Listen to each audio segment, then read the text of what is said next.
নমস্কাৰ আপোনালোক সকলোকে পুনৰবাৰ আপোন নিউজৰ অন্য এটা ভিডিঅ'লৈ স্বাগতম জনাইছো। আজি আপোনালোকৰ বাবে প্ৰায় 4টাকৈ আজিৰ দিনটোৰ ভাল খবৰ লৈ আহিছো। তো খবৰ কেইটা দিয়াৰ আগতে আপোনালোকক সুধিব বিচাৰো যে এডিআৰই তৃতীয় বৰ্গৰ আজি পৰীক্ষাৰ ৰিজাল্ট দিছিলে। আপোনালোকৰ ৰিজাল্ট কেনেকুৱা হ'ল কমেন্ট সেকশনত জনাব। আপুনি যদি পৰীক্ষা দিছিলে আপোনাৰ ৰিজাল্ট কেনে হৈছে সেই সম্পৰ্কে কমেন্ট সেকশনত জনাবলৈ কিন্তু নাপাহৰিব। আজি এজিআৰই তৃতীয় বৰ্গৰ 10টা বজাত ৰিজাল্ট কিন্তু ঘোষণা কৰিলে। যদি এক্সাম দিছিলে কেনেকুৱা হ'ল জনাব, আৰু যদি ভাল হৈছে মোৰ ফালৰ পৰা শুভেচ্ছা, আৰু যদি বেয়া হৈছে অনাগত সময়ত আকৌ এবাৰ ট্ৰাই কৰিব, চিন্তা কৰিব নালাগে। তো আজি আপোনালোকৰ বাবে দিনটোৰ প্ৰায় 4টাকৈ ভাল খবৰ লৈ আহিছোঁ। তো সেই 4টা ভাল খবৰনো কি সেই সম্পৰ্কে আজিৰ এই ভিডিঅ'টোত মই আপোনালোকক জনাম। তো ভিডিঅ'টো প্ৰথমৰ পৰা শেষলৈকে চাই থাকিব। মই শ্ৰীপাঞ্জি গগৈ, আপোনালোকে চাই আছে আপোন নিউজ। আহক আৰম্ভ কৰোঁ আজিৰ ভিডিঅ'। আগবাইছোঁ প্ৰথমটো ভাল খবৰ ফালে।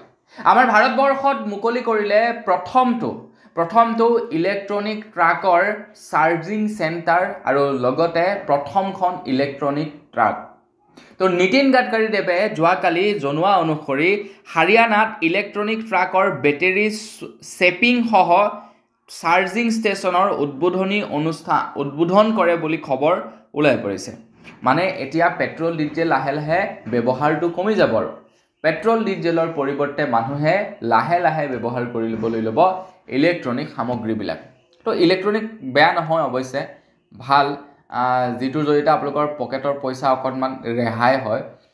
কিন্তু প্ৰদূষণৰ কথা যি নেকি কৈ থাকে, মোৰ মতে প্ৰদূষণ দুইটাতে সমানে হয় বুলি ক'ব পাৰি। কাৰণ গাড়ীখন চলাই থাকোঁতে প্ৰদূষণ নহয়, কিন্তু বেটেৰীবিলাক নিৰ্মাণ কৰোঁতে প্ৰদূষণ কিন্তু খুব ভালেই হয়। গতিকে প্ৰদূষণ দুয়োফালেই হয়।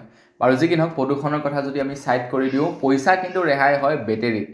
কাৰণ কাৰেণ্টৰ বিল বৰ বিশেষ নাহে, খুব বেছি মাহেকত 1500 মান আহিব, আৰু খুব সুন্দৰকৈ আপোনালোকে মাহটো চলি থাকিব পাৰিব। কিন্তু লং জাৰ্ণি যদি হয় তেতিয়া অকণমান দিগদাৰ আহে। যদি শ্বৰ্ট জাৰ্ণি হয় তেতিয়া ভাল হয় বেটেৰী গাড়ীৰ বাবে। আগবাইছোঁ ইয়াৰ পাছৰটো ভাল খবৰৰ ফালে। ইয়াৰ পাছৰ ভাল খবৰটো ওলাইছে যিসকলে নেকি পেটিএমৰ চাউণ্ড বক্স ব্যৱহাৰ কৰে তেওঁলোকৰ বাবে।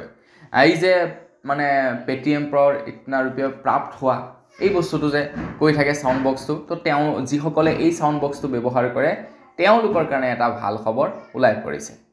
পেটিএমে এতিয়া ইন্ট্ৰডিউচ কৰিছে পেটিএমৰ চাউণ্ড বক্সত আৰ্টিফিচিয়েল ইণ্টেলিজেন্ট। মানে এতিয়াৰে পৰা আপোনালোকে চুইচ টিপি ইয়াৰ আগত কোনে পইচা ট্ৰান্সফাৰ কৰিলে, কিমান টকা ট্ৰান্সফাৰ কৰিলে, এইবিলাক চাই থাকিব নালাগে।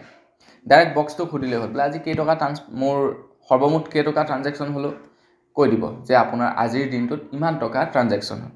মোৰ লাষ্ট ট্ৰানজেকশ্যনটো কোনে কৰিছিলে মোৰ পেটিএমত, সেইটোও কৈ দিব। বোলে কিমান টকা কৰিছিলে সেইটোও কৈ দিব। মানে এতিয়াৰে পৰা কি হ'ব, আপোনালোকে পেটিএমৰ সেই চাউণ্ড বক্সটোত আৰ্টিফিচিয়েল ইণ্টেলিজেন্ট পাব।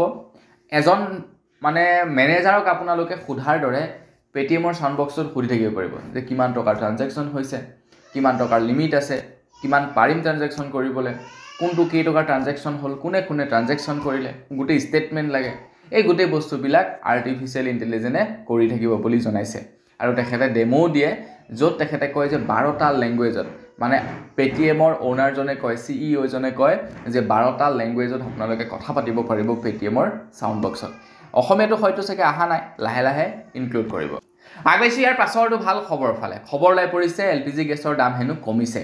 আপোনালোকৰ তাত বাৰু LPG গেছৰ দাম কিমান বৰ্তমান সময়ত কমেণ্ট ছেকশ্যনত জনাবলৈ নাপাহৰিব। বৰ্তমান সময়ত LPG গেছ যিটো নেকি আমি ঘৰত ব্যৱহাৰ কৰোঁ, সেই LPG গেছটোৰ দাম 853 টকাৰ পৰা ধৰি 900 টকাৰ ভিতৰত হৈ আছে। ক'ৰবাত 950 টকাও হৈছেগৈ, কিন্তু মানে 1000 টকা টাষ্ট কৰাগে নাই, 1000 তলতেই আছে, 950 টকাৰ ওচৰা-ওচৰি আছে। তো আপোনালোকৰ তাত LPG চিলিণ্ডাৰৰ দাম কিমান কমেণ্ট ছেকশ্যনত জনাব। আশা কৰোঁ LPG চিলিণ্ডাৰৰ দামটো যাতে আৰু কমক, আৰু যাতে মানুহৰ সুবিধা হওক। আগবাইছোঁ একেবাৰে শেষৰটো ভাল খবৰ ফালে। একেবাৰে শেষৰ ভাল খবৰটো ওলাই পৰিছে UPI এপছ ব্যৱহাৰ কৰা সকলৰ বাবে। UPI এপ্লিকেশ্যন যিসকলে ব্যৱহাৰ কৰে তেওঁলোকে এতিয়াৰে পৰা পিন কোডৰ পৰিৱৰ্তে ফিংগাৰপ্ৰিণ্ট আৰু ফেচ দেখুৱাই পইচা ট্ৰান্সফাৰ কৰিব পাৰিব। আগতে আমি কোনো এজন ব্যক্তিলৈ যেতিয়া পইচা ট্ৰান্সফাৰ কৰিবলৈ হয় তেতিয়া কি কৰোঁ, পিন এণ্টাৰ কৰোঁ, হয় নে নহয়? তো সেই পিনৰ পৰিৱৰ্তে এতিয়াৰে পৰা ফিংগাৰপ্ৰিণ্ট আৰু ফেচ আইডিৰে পইচা ট্ৰান্সফাৰ কৰিব পাৰিব বুলি জনাইছে। কেতিয়াবা এনেকুৱা হয় ন, আপোনালোকে ভিৰ মানুহৰ মাজত পইচা ট্ৰান্সফাৰ কৰিবলৈ লৈছে, পিনটো আপোনালোকে এণ্টাৰ কৰিবলৈ চাব, কোনোবা এজন ব্যক্তিয়ে চাই থাকিব, অলপমান ভয়ো লাগে পইচা যদি তেখেতে উলিয়াই লৈ যায়। তো তাৰ বাবে কি হ'ব, এতিয়াৰ পৰা সেই চিষ্টেমটো নাই, ফিংগাৰপ্ৰিণ্ট আৰু ফেচ আইডিৰ জৰিয়তে পইচা ট্ৰান্সফাৰ কৰিব পাৰিব বুলি জনাইছে তো বন্ধু বান্ধৱীসকল আজি আপোনালোক সকলোকে জনাব লগা এই 4টাই আছিলে ভাল খবৰ জানি কেনে পালে কমেণ্ট ছেকশ্যনত জনাব যদি ভাল লাগিলে লাইক এটা কৰিব যদি ছাবস্ক্ৰাইব কৰা নাই ছাবস্ক্ৰাইবটো কৰি ল'ব পুনৰ লগ পোৱাৰ খালি বিদায় মাগিছোঁ ধন্যবাদ জয় অসম